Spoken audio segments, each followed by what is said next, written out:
These are the GoPro remotes that I have. This is the smart one that has been around for years, but it really only goes up to about Hero 7 or Hero 8 maybe. And the difference is that they always had a particular clip like that. So I made this attachment for my GS, and they would clip in and clip out. The problem is that the charger also had a very, very special charging point that was shaped exactly like that, so you couldn't ride with it and charge at the same time, and they would often run out. But they were a nice firm form of fixing. So when I bought the Hero 10, I didn't realise the remote had changed.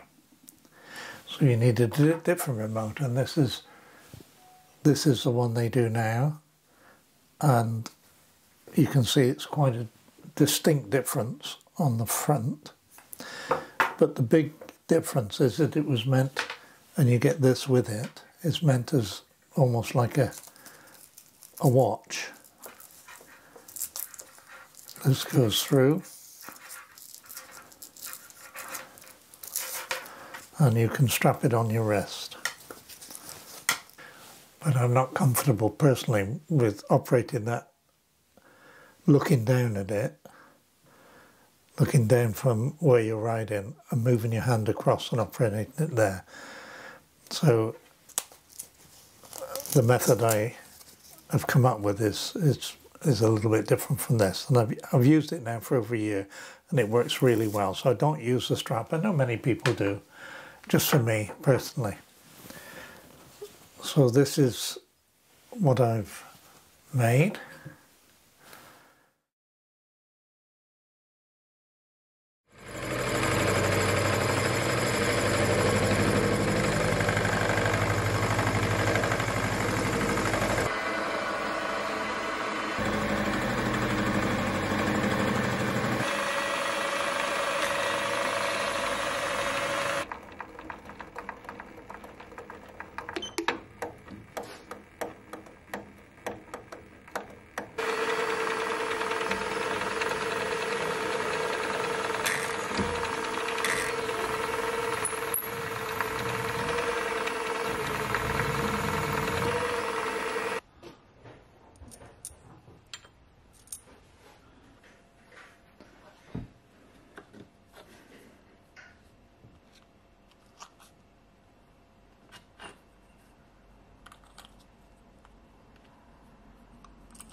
It has a twofold purpose. First of all, as you've seen in the making part, the remote can fit here, so it's very firm on the bike, and also it can take another camera or your phone or whatever you want on that way.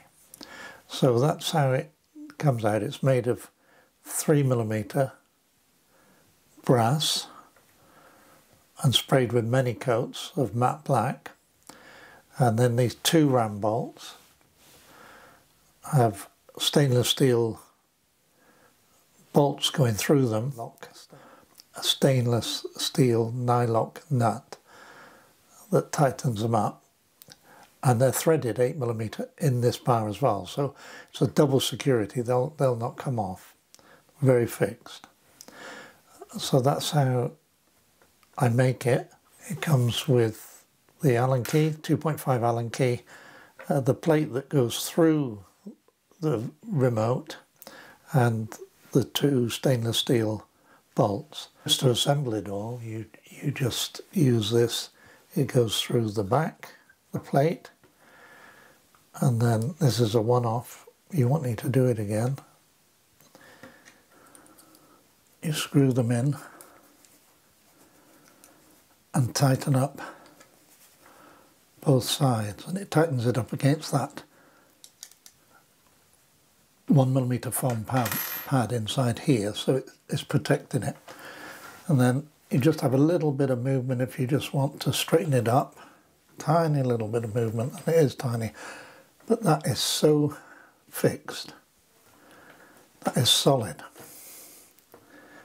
And I've used this system on this one for a long time, many years, and I tell you, it is so easy to switch on and switch off. And if you've got two GoPros, you can switch them both on at the same time. So a GoPro remote will switch on, they say, up to 50 cameras in one go. So if you've got 2 or 3 cameras, then one operating fixed to your handlebars, and you just touch it and you switch it off again. And you can see all the instructions on there as well. So this seems a very good way. So how do I fit it to the bike? Let me show you that next. The one difficulty with all the modern bikes is where to put attachments of whatever type if your handlebars are not tubes. So on the GS and quite a number of bikes, it's a lot easier option. Once you get to the RT, the K1600, the Goldwing, your handlebars are aluminium formed, they're not round, you don't want to drill into them, of course. So where do you put things? And for the last 4 years I've been making parts for the RTs, K1600s, that find ways of mounting accessories on those bikes with handlebars that are impossible to just put mounts on.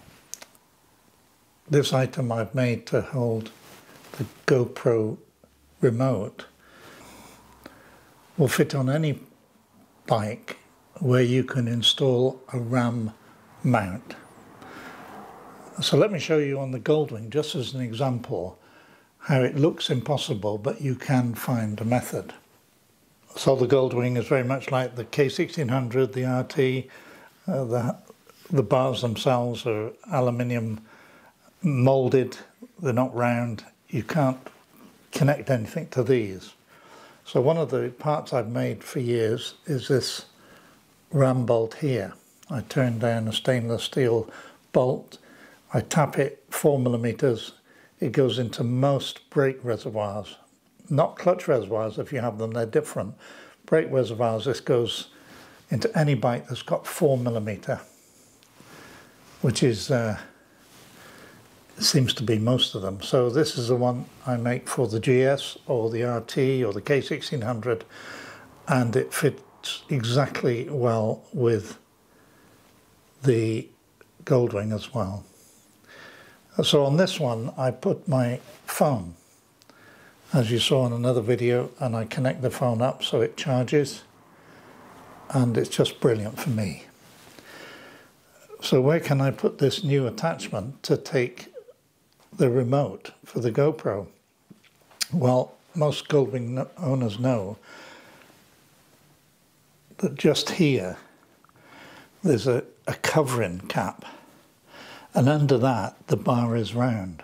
So this is the key. It's a Phillips screwdriver that undoes one screw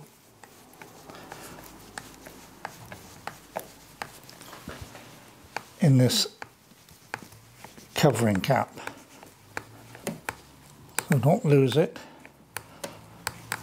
If you do use this opportune space, keep this cap, of course.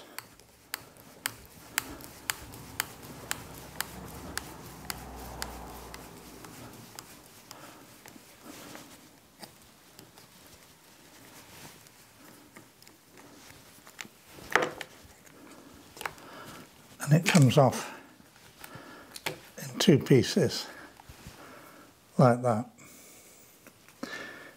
Now, there is something here, I don't know whether you can see it, just here there's a little cutout hole, a keyway. And in here on the bike, there's the keyway for it to fit into. Let me see if I can enlarge it a little bit to show you. So you can see the keyway here. that cover centralizes on, it keeps it in the right position. I'm sort of quite horrified to see that on YouTube channels the Goldwing riders are sawing this off. Okay, you can do that, but I wouldn't. Now, why do they saw it off? Let me show you what fits here from RAM. On any bike with round handlebars, the RAM U-mount is absolutely perfect. It can fit most sizes of handlebars, and it fits the Goldwing handlebar in that one space, except for that keyway, which blocks it. This U-bolt attachment from RAM does fit that gap. That stays there. But it won't go in with that keyway in. Can you see why owners are cutting them off? But what I'm going to do is cut with a milling machine just a little groove in this attachment so that it'll fit in, and it'll also lock it in its upright position. I appreciate that you don't have the opportunity to do this, but let me just go through it and you can see. I have a very small milling bit just here, and I want to cut a central groove just about 2.5 millimeters deep in one side of this U-bolt RAM mount.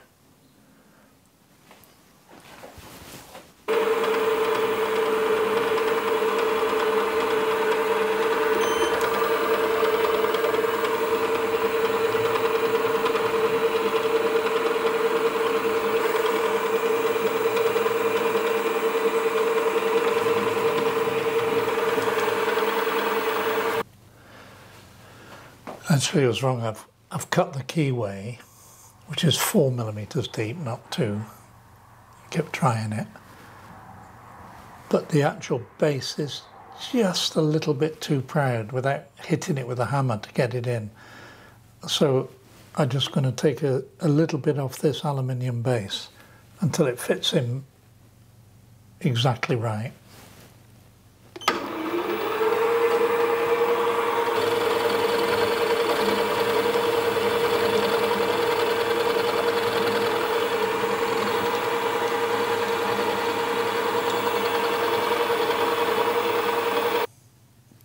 You can see I've just taken off a slight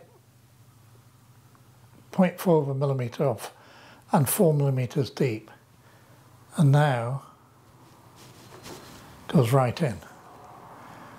Fits beautifully, there's no play or anything on it, and it's upright because it's on that key, so that's really important. The U-bolt can go on.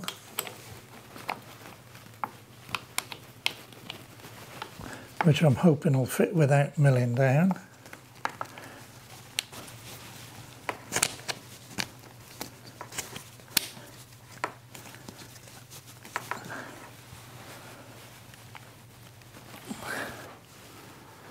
I was quite surprised in the end I had to take those words, those tiny little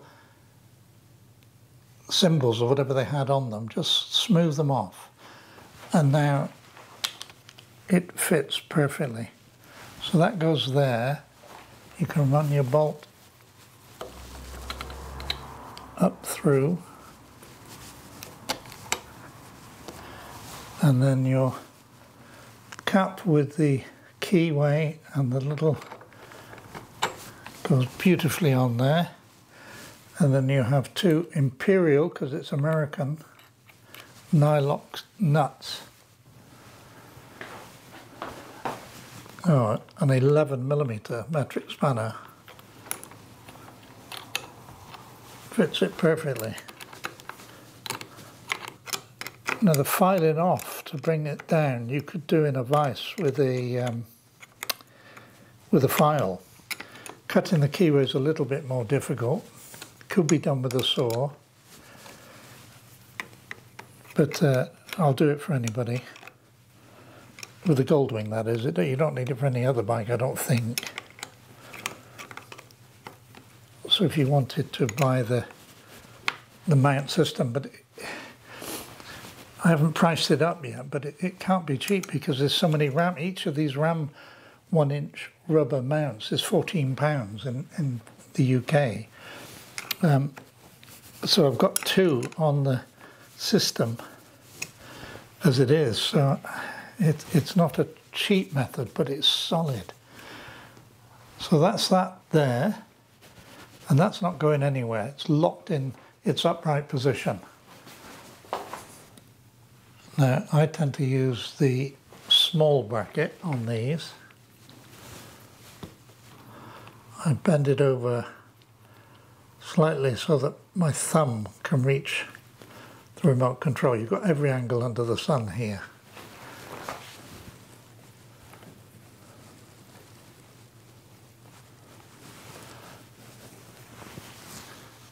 It's like a universal joint, of course. It can go in any direction that you want.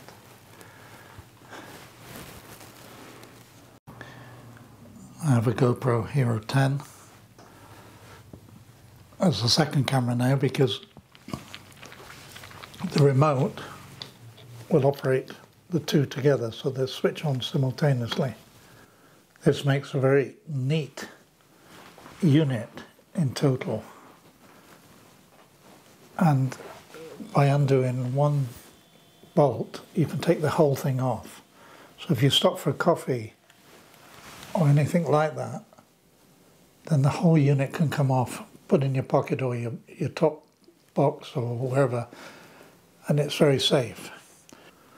This is the rear of the GoPro switched on, and you notice, well, you won't see it. Let me see if I can come right up close. Even then I don't think you'll see it, but it's charging. So I never change batteries. I charge them while I'm riding. I never have to change a battery on either GoPro for the whole day. They have 252 gigabyte cards in them. Is it 252? 256, whatever it is. Gigabyte cards in them, and they'll run all day. It's, even though it's on 4K, it's got 5 hours filming time in there. So how have I done that? How am I getting the power to it? Well, I've cheated a bit because I usually go to a Hex EasyCan. Hex EasyCan isn't available for the Goldwing. You remember I created a hole in the cubby box here so that I could take a cable for Apple CarPlay. So what I've done, a very cheaper method, I bought another power bank. I bought another power bank here from Amazon, £25 I think. It was a very powerful one. This is 3 times the power of the one I keep in my pocket and charge my GoPro on my helmet, and that lasts all day. And this one will fit here, and the cable goes through that same hole. The battery is still in the GoPro, so I can unconnect it, but if this remote begins to run out during the day, I just switch the C connector into the bottom, and you see that is now charging. So the advantage of having just one connector is fine, because this will go for a few hours, but not all day. And the GoPro will go for maybe 40 minutes. But the majority of the time, my C cable is connected into my GoPro itself. Okay, it looks quite complicated, but it actually works very, very well.